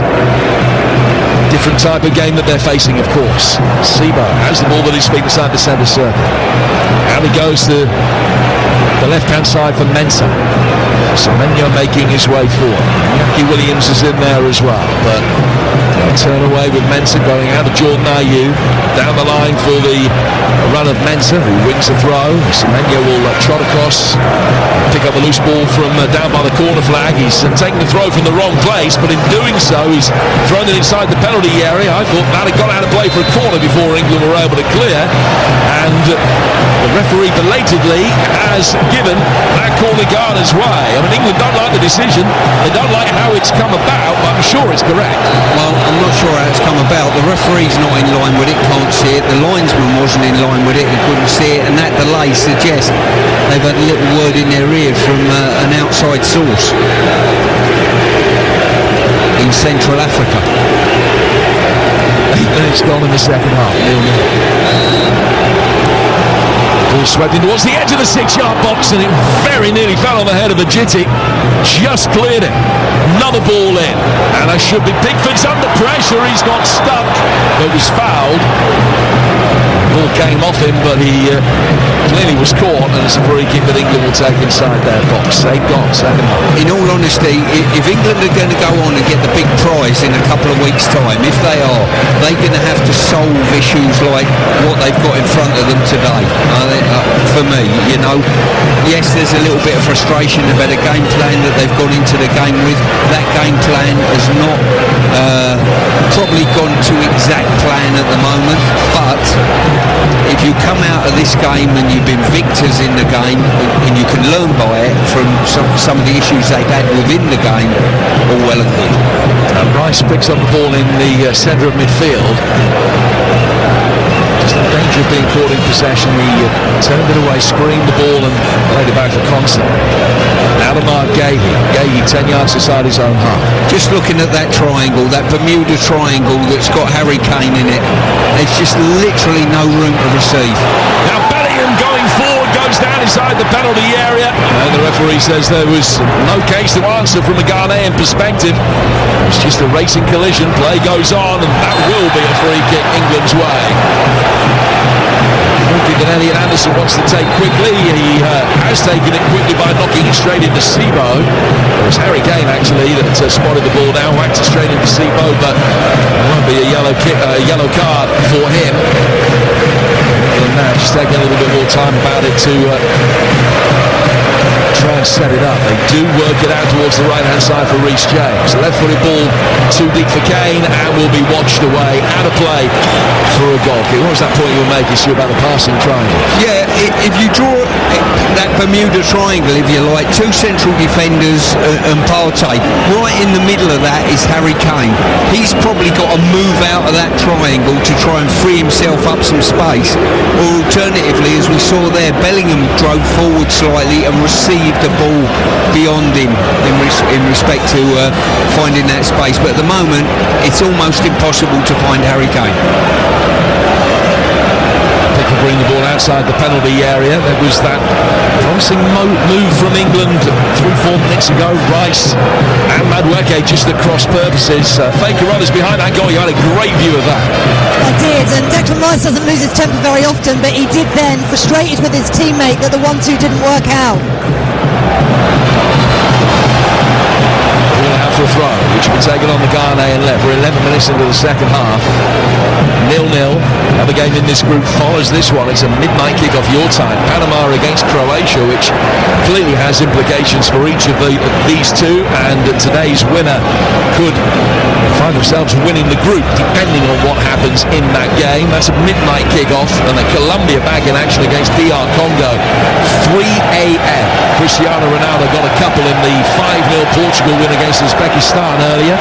Here on TalkSport, we've got all 104 games for you from the tournament. Ball laid back here. Gordon, this is promising. It opened up. Bellingham getting it out wide. Madueke Madueke takes a deflection, spins high up in the air, and it's headed away by Ajiti. England bring it forward, a lovely little touch. Another shot comes in, and Asare gets down and is able to field the effort from Anthony Gordon after good interplay with Jude Bellingham, but that finally was better from England. Yeah, much better from England. All of a sudden, Ghana was losing a player down every time. England moving the ball nice and quick. Couldn't really get a telling finish away to test the goalkeeper. The free kick is given England's way. 10 yards outside the box. Do you sense that it is just beginning to open up for England now? I'm not sure about that. One thing I do know is if Ghana do find a breakaway and do find a goal, this will be a very difficult game for us. So keep it as a nil at one end, be patient with that. And I think Thomas Tuchel and his coaching staff at this stage will be thinking, when do I make substitutions and who are they likely to be? Will it be O'Reilly to forage forward a little bit more and create more of an overload tucking inside? Gordon to Rice, the Kane, Spence playing it forward. Trying to get Madueke in on the England right. They nearly win a corner. It's been put out of play for a throw. Also as well, you've got Rashford on the flank, so he might just look at freshening up the wide players potentially. Rice just dallying, caught in possession. 3 against 3 for a moment. And Ghana working forward quickly down the right-hand side. Spence so quick. And he got back goal side of Iñaki Williams really quickly there before Bellingham winning it cleanly. Just gives Urenchi a little shove, but it's no foul. And England now can get it forward. The Ghanaian fans booing and whistling at that lack of decision going their way. England have it here with Gordon. He's run straight down a blind alley. Thomas Tuchel turned away, couldn't hide his dismay, but England do get a throw. Really fortunate England got there. The ball that was played beyond our back line was just a little bit too wide for a straight run on goal, fortunately. England have it again, level the edge of the Ghanaian penalty area. Feels like one of those days where one goal might be enough to win it. Bellingham putting it in right-footed. Header away was a decent one. You can't get to the second ball. Anderson sort of that. 10 yards outside the penalty area, working down the left-hand side for Jet Spence. Spence to Gordon. Back for Anderson. Gordon again, dropping his shoulder, getting towards the byline. Left-footed cross comes in. Did he take a nick on its way through, or was he fouled? The referee is coming across, and he's going to give England a free kick. There's going to be a yellow card for the Ghanaian defender. Late challenge there, as I say, he's dragged it, he's gone down the wing, just been caught with his crossing foot actually as he's put it down after crossing the ball. Just got caught, and you're just hoping potentially, will it be a set play that changes things in England's favour? Iñaki Williams, the player that has been booked, he and Marvin Sangaya both going in to try and stop the run of Anthony Gordon. Williams cautioned, so England with a free kick, which is almost like a short corner. 7 yards from the dead ball line. Swung in towards the back post, headed down into traffic.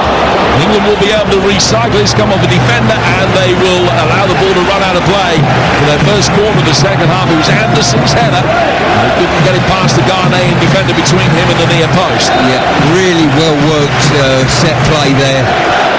As I say, just going in, Gordon just going in a little bit late. Players being blocked in the box, obviously something they worked on. Once again, a good block from the Ghanaians. It's a Rice to take this corner. And Madueke standing alone on the dead ball line inside the penalty area. They've got 2 waiting on the edge of the penalty area. Gordon on the edge of the 6. 4 more making their runs from the penalty spots. The usual kind of England setup. Madueke's just made his way away now. Right-footed ball curved in. Bit of space for Anderson. He's off balance when he heads it. And he goes over the bar. 0-0 here on TalkSport. Yeah, decent ball in there. Anderson just going in, arriving late in the box, unmarked, but defenders coming out, just dealing with the situation pretty well. Ajiti, I think it was, who got the block, got his good body contact on Anderson.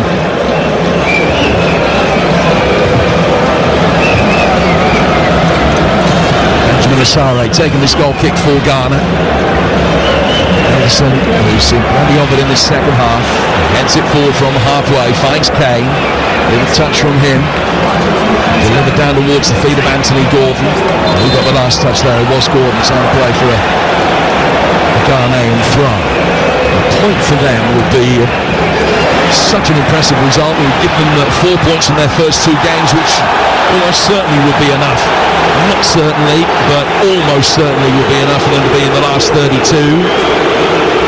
If they can hold on and get this point, but they've given a free kick to England here. Harry Kane caught, rolled over. They're not going to take the free kick from where Kane ended up. They've pulled it back. The Honduran referee says it's further out and nearer the left-hand edge of the box. I think Kane done well there. Just got his foot across between sort of man and ball and just drew the free kick. St James standing over it. England so adept from set pieces. They had a higher XG from set pieces than any of the other 47 nations on match day 1. A proportion of their goals over Thomas Tuchel's reign have come this way. What can they muster from this? Declan Rice swinging in towards the penalty spot, headed away, comes back out. Anderson drilled it, was going wide, half blocked. Gordon picks it up, left-footed effort, swept wide of the top left-hand corner. And Moni Madueke unable to hit the target. We're 18 minutes into the second half. It's 0-0. England creating a steadier succession of half chances now, but still not able to work this young, inexperienced goalkeeper Benjamin Asare. Yeah, I think Tuchel's looking to bring the changes. I think he's seen enough this half that there's not an uplift in performance as such, and listen, England have got a decent bench. There's no doubt they can utilise that to good effect. Rice takes the ball on. Sibo, they've got to touch. The referee initially looked as though he'd given a free kick Ghana's way and then has changed his mind. Let's get news from Faye on this movement on the England bench. Bukayo Saka and Nico O'Reilly are just taking on instructions at the moment. Paul Quilter, actually, the set piece analyst, is giving them some instructions. I think that's what they've been unhappy with, is some of the set pieces that have been coming in. Let's see if these 2 players can make any impact. So Saka and O'Reilly just waiting for their introduction, which you would imagine will be imminent. Saka, who came off the bench in the first game to win his 50th cap. Nico O'Reilly, who started that first game. The players left out today, and he'll be coming on for his 7th appearance for his country. I think the only thing that surprised me with these substitutions is Rashford hasn't joined them as well. Maybe he's holding him up his sleeve for a little bit later in the game when it's a touch more stretch. I can see these 2, O'Reilly getting forward and overlapping and underlapping Andy's prowess at set plays.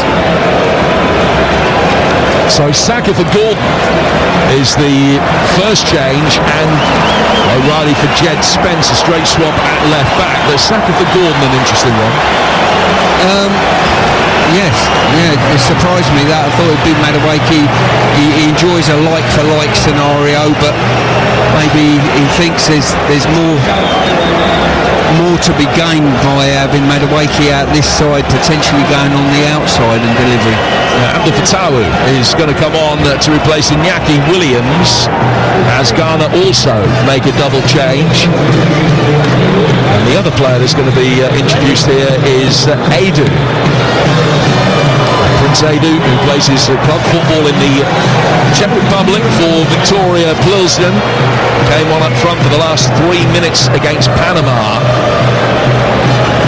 They're going to shuffle things around here. Just waiting to see who's going to be replaced. May well be Jordan Ayew. Just waiting for the numbers board to come up. It is Ayew. So Adu for Ayew. Both sides making a double change with 20 minutes gone in this second period here on TalkSport. And whatever happens, you'll hear from Thomas Tuchel and the headline makers as well, with Faye Carruthers asking the questions. Our England correspondent giving Thomas Tuchel and the England players, their opportunity to have their say to you, the England fans, about how this has gone. Your say comes, of course, on the sports bar following us on 03717 22 3344. Ghana playing the ball forward. Oh, Pickford's come out! Now, has he taken his man out? Now the referee's given a free kick England's way. He was slow coming off his line and getting out of the penalty area. Edu sprinted forward. There was a collision between the two players. The referee seemingly convinced that Pickford got there first. I'm not sure that he did. No, in all honesty, he hesitated, he started, he stopped, and all of a sudden he's very, very fortunate to stay on the pitch. I think the referee's, well, both players almost missed the ball, but he's took the Ghanaian forward out of the equation. I think he's very fortunate, and the crowd are, well, certainly the ones in yellow, are showing their displeasure. Well, they were covering defenders, but Edu, had he been able to get a touch there and get it past Pickford, you would imagine would have been in on goal with an opportunity to shoot. The referee giving the free kick England's way. That is a big talking point. It'll be very interesting to see what Fabian Hürzeler, the Brighton boss, who's with us here on TalkSport today, has to say about it at the hydration break in just a few moments' time. England coming forward again, and they'll work it out towards the right-hand side for Bukayo Saka. Way back by Reece James, down towards Anderson. Anderson side-footing it forward, stepping up from the defensive line. Partey, half got it clear. Kane, effort on target, saved by the diving Asari. Away to his left-hand side, still 0-0. Yeah, a giveaway of possession, but a great regain by Anderson. And Kane straight away, when he gets the sight of goal, it's a good turn, opened his body up. Goalkeeper done extremely well, Yari. One ball launched forward, England winning it again. Konsa caught as he got there first, able to guide it down towards Anderson. The Honduran referee has played the advantage. Anderson lays it back inside the centre circle for Mark Gahey. Now to Konsa. Every England player bar Jordan Pickford is in Ghanaian territory. We've got 21 minutes plus stoppage time to go, so still 25, 26 minutes worth of action lying ahead. England trying to edge themselves into a position of superiority, but no real sign of an imminent breakthrough at the moment. Ball's laid back again, 10 yards outside the box. To his left is Anderson. Anderson for Bellingham. Way back for Gahey. So much space on the England left-hand side for Noni Madueke if they switch it. They've gone for O'Reilly. Now it will come down towards Madueke. Really fancy his chances of taking his man on. He gets a left-footed ball inside the penalty area, and the header at the far post from Saka goes over the bar. That will be the hydration break. 69 gone. England 0, Ghana 0. Fabian Hürzeler with us. Fabian, if you were Carlos Queiroz and you saw that collision involving Prince Edu and Jordan Pickford on the edge of the penalty area, and the free kick went against your man, what's your verdict? What's your reaction? I would have reacted like him, so I observed him. He was quite furious on the sideline, and I think in this scene you can absolutely understand his direction. Do you think with the substitutions that have been made, he's going to ask O'Reilly to go in and supplement that midfield, maybe try and get the overload in there and leave Madueke out wide with that left foot of his to go wide to put the ball in the box like we've seen? Yeah, just like the last action, like you just mentioned, Stuart. I think now you have on the right side Saka with left foot, left side Madueke with left foot, so that means on this side we can expect more crosses. I think with O'Reilly we have now a fullback who really likes to join the attack, not only join the attack, he really likes to attack the box. So what I was missing now in these minutes in the second half, I'm missing this desire to score, to attack this box with I want to score, with this attitude. On the other side, I think it's still a balance they need to handle, that there are still moments where Ghana try to play out when they win the ball to make a transition. So I think at the moment it's still finding good balance to not open too much too quickly and try to force it still, be patient, and the chances will come there. I'm still convinced. What do you think? So, do you still feel as though that there's plenty of room at the second post? Because I'm talking to the first cross in the first half, Declan Rice's header, Saka's header there. We've got good contact, but it's all been at the second post rather than the first post. Exactly, it's the 2-1 on the second post. I think they're getting there now a little bit better. They find the free man there, but the small margins are still not there to score this goal. I think we still miss a clear opportunity. They're like half chances, but this clear chance we still miss. But like I said, it will be now a real game where you have to be patient. I watched Germany against Ivory Coast in the stadium. Was quite similar. Germany had to be very, very patient, and they have to make another wave, and therefore there's still plenty of time, but they have to keep the discipline, because otherwise, like, there will be transition moments from Ghana when the game comes to the end. England going to be making a double change by the look of it. Faker Others has got eyes on the bench. I have Eza and Rogers are about to come on. Interesting, because Thomas Tuchel had gone to speak to Eza about 5 minutes ago and given him a little bit of a tip about he was going to come on. He's also been deep in conversation with Jude Bellingham, Jim, with his hands around his face at one point, encouraging him to push on in this last 20 minutes. Do you think these substitutions that he's put in place now has sent a message out, we want to win this game? Yeah, absolutely. I think with this subs, he absolutely sent the message. He wants to win, we want to win, and I think it's the right message to send it now to the crew. Also signal we are here to win it. We play forward. Of course, we're still disciplined regarding the transition mode from Ghana, but we want to win this game. And maybe now this desire comes to the pitch, desire to score, because both of them have the quality to score goals and have proved it in the Premier League so far. And the pair of you, very quickly, you're surprised that Jude Bellingham is one of the players coming off. I think not surprised. Of course, Jude showed it in the first game that he is able to score with one action, but today he wasn't this game changer for England. He didn't have these actions where we can have this influence on the game. And like I mentioned before, and after, they have a strong bench. Now they put on like Eze, they put on like Rogers, two players with high individual quality. So if you have this bench, I think you need to also have the courage to make these changes, and Thomas showed it in this action now. So let's look for the last final part of the match. Sometimes it's just players that drift into different areas than each other, and at the moment Ghana have got comfortable in dealing with England. I think these substitutions now, all of them that come on, have the ability to score a goal. So Bellingham has been replaced by Morgan Rogers, and Eberici Eza has come on for Elliot Anderson. Those England's third and fourth changes were back underway. England white shirts, dark blue shorts. They're kicking from right to left. They're in possession with another one of the subs, Nico O'Reilly, who plays it back for Mark Gahey. It's 0-0 here on TalkSport with 16 minutes to go. Still at least 20 minutes for England to break the deadlock here. Working it out towards Bukayo Saka. Saka, a little reverse ball from him to Morgan Rogers, who's been so good coming off the bench, particularly in that game against Costa Rica.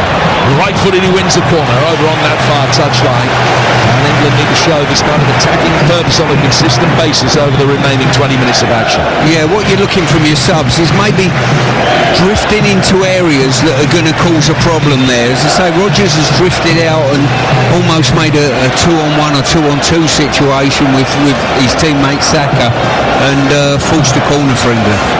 Extra ball on the pitch, the Saka just kicks away. England's corner will be taken on the right flank. Again, Madueke in a position to receive one in defeat and near the right-hand side of the penalty area, but it looks as though they're going to be playing a more aerial pass. It's swung in towards the penalty spot. It's beaten everybody. Konsa was the target. Comes back out for Madueke, who can't turn it goal bound, and it's out for a goal kick to Ghana. 14 to go. Lonnie's reaction suggested that he thought that was a corner, but a goal kick has been given. And they can't be looked at by VAR that way round. They can the other way round if it's a corner that has been given. They can have a look to see if it should have been a goal kick, but if a goal kick has been given, they can't have a look to see if it should have been a corner. Well, I think the referee's made a few judgment calls today and seems to have changed his mind on the odd occasion. 14 minutes to go. England 0, Ghana now. England 4 points, top of the group at the moment, but it will be a frustration if they don't have 6 points against their name at the end of the day. Harry Kane chasing after a ball that was played forward there, and there was a little coming together between Kane and Sanaya, the retreating defender. The ball goes into the hands of the goalkeeper, who bowled it out towards the far touchline so that Sanaya could receive treatment. His throw was so poor it didn't make the touchline for a moment, and England threatened to attack. I think they were ever likely to. There's a few frosty words between the pair of them right in front of you, Faye. Really easy.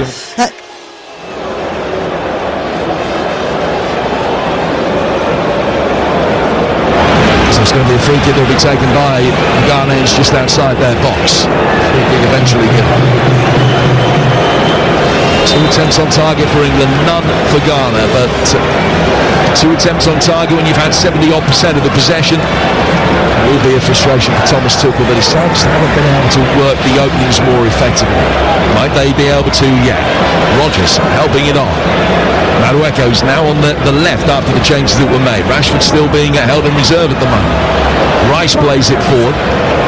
Brought down under control at the back by Poku, and then cleared by the former Accrington defender out towards the far touchline, where it should be easily headed down, and is by Reece James. England then win a free kick at their own 15 yards inside their own half. I think it's important at this stage, the longer the game goes on at 0-0, that Declan Rice doesn't vacate that midfield deep line role, because if he does, all of a sudden that'll open up our back line to that counter-attack. Here's Eze. Coming in off the left flank, has lost possession, and no foul has been given. And now Ghana working it forward. Pickford's a long way off his line. Sliding challenge comes in. Pickford still out of position, and eventually it's just tiptoed away, out of play for a corner, where the offside flag has come up. And England survived. Eze caught in possession, and that is what England know they have to guard against. A quick counter-attack. Pickford came out, got himself completely stranded in no man's land. Somehow the three-line survivor. Well, absolute carnage there. We're just talking about that counter-attack and Declan vacating that area of the pitch, but that wasn't a responsibility of his on that occasion. But when the ball went in behind, it was just a heavy touch that we managed to get away with, I think, and the goalkeeper come out. It was carnage, and in the end the offside flag come out, and I think if it hadn't have hit the Ghanaian player, that ball might have ended up in the back of the net. Sometimes there's certain times in games where you say, if we can't win it, we don't get beat. It's given England something to think about, Adu, since he came on. The number 25, it was he that made that darting run forward there.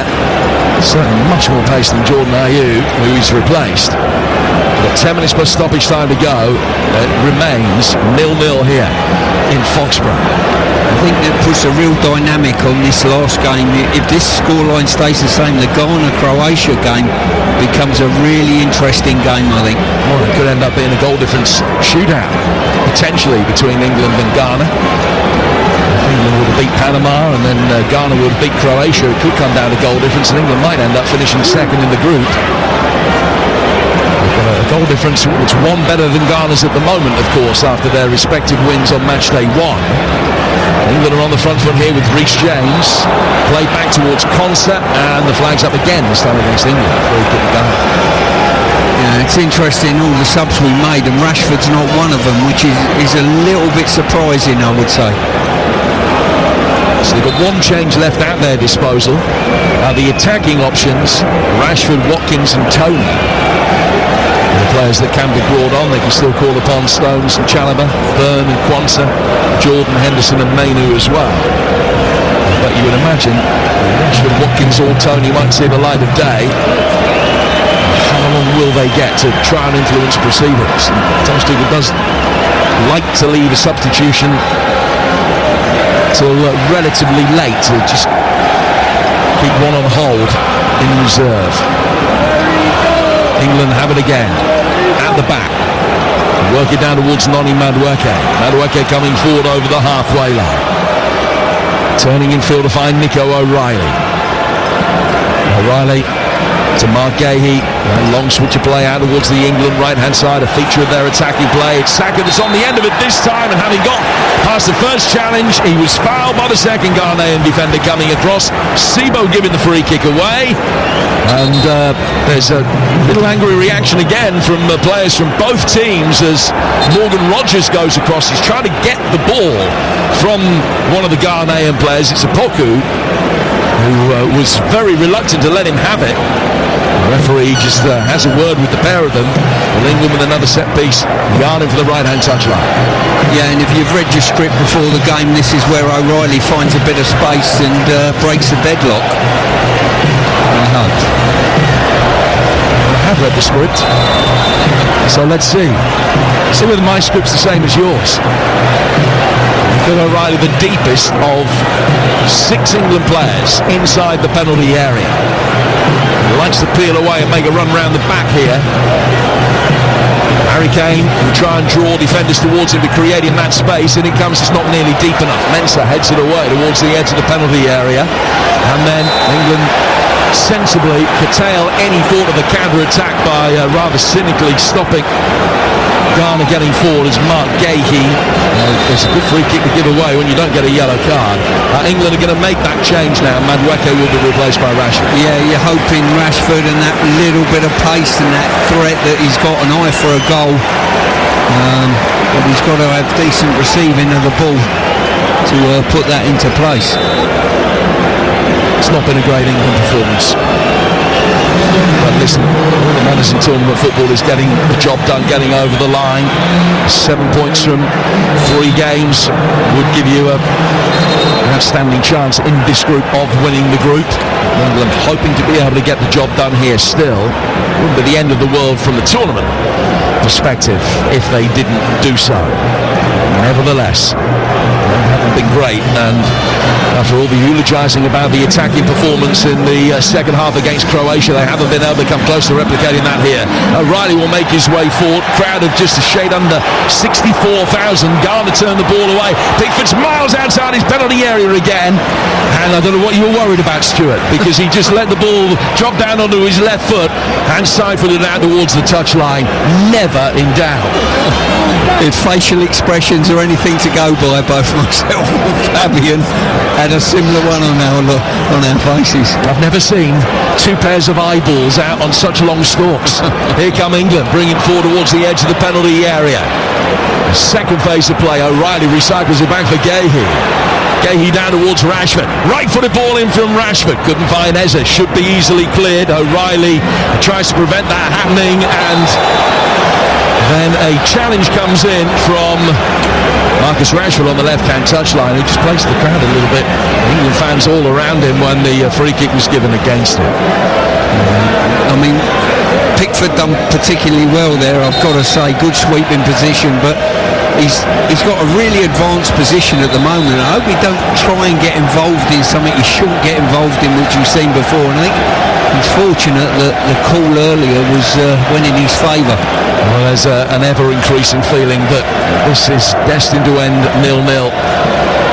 England have to make sure that they keep a clean sheet. They're so good at doing that. They've managed it in 15 of the last 21 internationals. Every side they've played since Thomas Tuchel took over from outside the top 32 in the world, they have beaten and haven't conceded a single goal in the process. They've scored 22 goals in those 9 games. Can they yet extend that run? 85 gone. Rashford, good ball in, and a good header away as well. Rice then picks up the pieces on the edge of the penalty area and towards the right-hand touchline. Opportunity for Saka to try and get a shot in on the turn. The goalkeeper dives to his right, beats it away with a strong right hand. England getting closer, still not particularly close, but forcing Asari to exhibit his talents for the first time today. Yeah, much better. And you look in that front line a little bit, and England are loading up the front line. Rights ball in. Rashford, little cushion touch from him. Kane, Rogers coming forward on the right-hand side. He's hooked in. Header comes from Kane. Off the junction of post and bar. Falls back down to him again. 6 yards out, and he's blazed it over. was the chance to win it, and he hasn't taken it. There were extra bodies in the box now. We were just talking about getting extra faces in the front line. We've done that. Eze's up further up the pitch. Rodgers is, but it was that left back O'Reilly who was in there, and his header slammed off the crossbar. I thought earlier he would break the deadline. He nearly did then, and when it fell for Harry Kane, you put your house on him. Well, it just didn't come down quickly enough. Much better for England though, I've got to say. Saka's effort first off, now that crossbar's been rattled. Well, that's as close as either side have come. I mean, it's much the best moment of the game for either. Ghana will make another change, and they're going to be bringing on a Pong, who is a defender, plays his club football in Nice. He only made his debut back in October, started his career in Sweden with Norrköping, and he's come on to replace Sanaya. So it's not an extra body being put into that back line, just a straight swap. 3 to go, 0-0. As I said to you in the first half, I don't think they would benefit by putting an extra body in the back line. It would just bring them on, England onto them a little bit more. I think that's a wise move, keeping the shape as is. Rashford's long diagonal out towards the right hand touch off Saka. Did well to make a fist of that because it took a horrible bounce in front of him. He then lost his footing on this greasy playing surface and still was able to buy the throw, which England have taken. There's an urgency about England that certainly hasn't always been there. Then O'Reilly gives it away. Ghana looking to try and set up a 4 against 4. Spread the ball wide. It should be Rice who gets there first, and his goal side of Prince Edu works it back to his goalkeeper. Pickford's calmly side-footed the ball out from the back. Kane's dropped deep. Long switch of play from him, a 60-yard diagonal upfield, but he couldn't find Rashford. It's headed away by Sibo, who's dropped into the defensive line. 90 seconds plus stoppage time to go. Marcus Rashford has it right in front of Thomas Tuchel, who is standing, arms folded across his chest. Still 0-0 here on TalkSport. Eberechi Eze, what would you give England fans for a 90th minute winner here? Tell you what, there will be an opportunity, Jim, there's no doubt about that. I think England have got enough attack-minded players. O'Reilly's almost joined the front line as well, and we've got numbers in the box now. Just got to make sure that counter-attack isn't hurtful to us. Rashford's given another free kick away. His reaction was tempestuous. He was absolutely furious that the free kick has gone against him, and was quick to let everybody know he hasn't been booked for a very visible display of dissent. And there's going to be a free kick to Ghana about 15 yards outside the penalty area, and they will do their best to run the clock down into stoppage time before it is taken. Having been far too late in putting the bodies forward and trying to supply this urgency. It's easier said than done. Sometimes you have to let the game elapse to actually do that. I think here's Konsa under pressure from Semenyo, who has fouled him. I get to England. Sorry, Jim. I think at times, the substitutions and different positional play. I think we're getting Morgan Rodgers further up the pitch. We're getting Eze up there to join Harry Kane, who's been an isolated figure for a lot of it. And also O'Reilly has gone and joined the box in the central midfield area. That's give us another body. And he's had the best opportunity of the game, which is really unfortunate not scoring. 6 minutes of added time for England to win this. Panama to come in a match that kicks off at 10 p.m. on Saturday in East Rutherford in New Jersey. That might have a lot more on it than we anticipated, that we had hoped for. Thought it could be a dead rubber and would give Thomas Tuchel the opportunity to rest players. Might not be the case. Could yet be still though, as England bring it forward here in Morgan Rodgers. Rodgers back for Declan Rice. Right-footed ball in, takes a deflection over Kane's head, put behind for a corner on the England left. left. 5 minutes of added time to go. Yeah, silver ball in there. And all England's opportunities probably have been at this far post area. O'Reilly then, Saka earlier, obviously Rice in the first half as well. And O'Reilly's threat, he really is a threat. He seems to know where to gravitate to get on the end of things. Kane and O'Reilly stand on the far side of the 6-yard box from where Declan Rice is taking this left wing corner. Rodgers is in there as well. Ezra another lurking with intent, trying to get free. Swept in for Kane, it's just past him. Split the difference between Kane and O'Reilly and goes out for a goal kick. Well, I don't think this is going to happen. No, it looks as though the longer this game goes on, it won't happen. The only thing that's been pleasing about the game today, I've got a German to my right who looks desperate for England to score a goal, which is always a good sign. But maybe wrong on that one. First time for everything. That's not you being wrong. It's the first time that a German has wanted England to score a goal. Here's Rodgers taken, and then Rodgers bringing it forward. But Kane to his left. He's got Rashford there as well. Morgan Rodgers holding it up. Rashford down by the corner flag, wins another corner. The old adage, if you throw enough stuff at a wall, something might stick. Can England get one of these set pieces to count? Crowd doing their bit. We're in the 93rd minute. Rice, opportunity to work it short for Marcus Rashford on the edge of the penalty area. I think that's the ball, I really do. Shove it into Rashford's feet and let him do something. 7 inside the box, swept in deep. Goalkeeper's come out, got himself stranded. England trying to hook it back in. Heads go up for it, and he's headed away off the line. A relatively routine defensive header denies Bukayo Saka, and they'll do it all again from another corner that Declan Rice will stand over. Yeah, I think it was Gay here who actually ended up getting the final header on that one and just cleared off the line. Pressure's ranked up though on this Ghanaian back line now. We're in the 4th minute of added time now. Another Declan Rice corner. Goalkeeper's come out and punched it away. So England with another opportunity to launch it back in, but a throw. Ezra retrieves the ball from in front of the holdings on the right-hand touchline. They're taking a real time about taking this throw. Time is not a commodity that England have a lot of. 2.5 left, 0-0. Konsa back out of the England right. And then getting it back again. Now to Declan Rice. Rice in a central position. Hooks it in, right-footed. It's headed down, didn't quite find Saka. Ghana smack it away again. Yeah, the only tactic you need now is get it wide and put it in the box and create chaos. Time very much against England. 2 to go.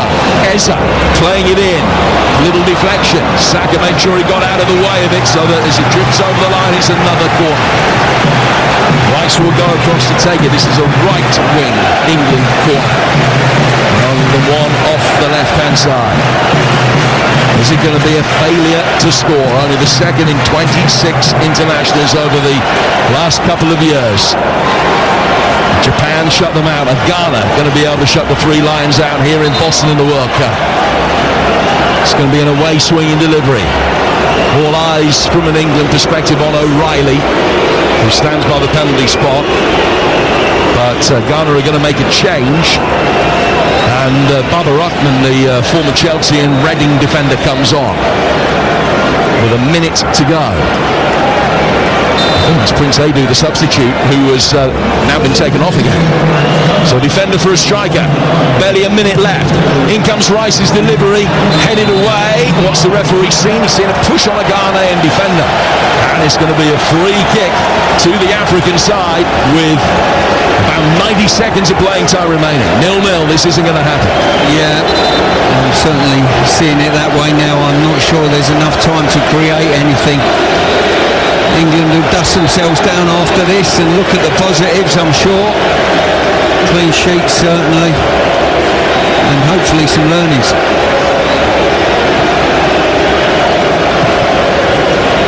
Sare with the free kick, a long one that is pumped forward. Chested down, work back to Pickford, who's got time to take a second touch and get it away from Semenyo. England need to get it forward quickly. 10 seconds of the 6 minutes to go, but there has been a substitution within it, so should be another 30 seconds to play yet. England have got to get it forward. It's back for Pickford. Pickford on his left foot, driving it deep towards Marcus Rashford. Didn't get there. Sibo hooks it high up in the air, and that is that. It's a point for Ghana. They're celebrating like they've won as well. They might. They've held England in the World Cup. And England, who have this happy habit of starting tournaments so well and then failing in the second game, well, it's come to pass once more. A fourth successive tournament where they got off to a winning start but then get hit by some sloppy seconds. England 0, Ghana 0.